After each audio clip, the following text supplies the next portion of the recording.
Isang hininalang akyat bahay ang arestado sa Pasig na corner suspect sa bubong ng isang bahay habang nagtatangka siyang tumakas.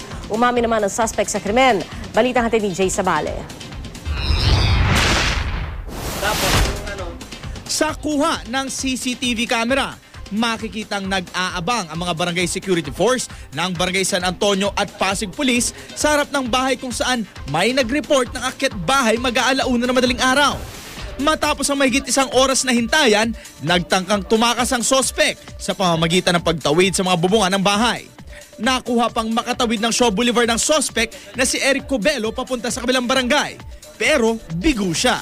Na-corner at nahuli ng mga otoridad si Cobelo sa bubong ng 4 na palapag na bahay sa First Street, Barangay Kapitolyo, alas 3:30 ng umaga. Mala Spider-Man yung tao na to, magaling umakit ng bahay. Humingi na kami na responde sa mga kasamahan namin kasi lagi kami nakatandem yan ng aming mga rescue, lahat. At saka yung command center naman ang umalalay sa kuha ng camera. Hindi raw ito ang unang pagkakataong sangkot sa pagnanakaw ang sospek. Ito po yung dating nahuli natin at ngayon po mga bata panunsya sila. Ngayon po yung lumaki na, nag-shift na po sa akyat bahay. Barkada lang po kasi ako, nag-aaral po. Kaya ganito lang po ang ko nga pong trabaho. Wala po akong pera.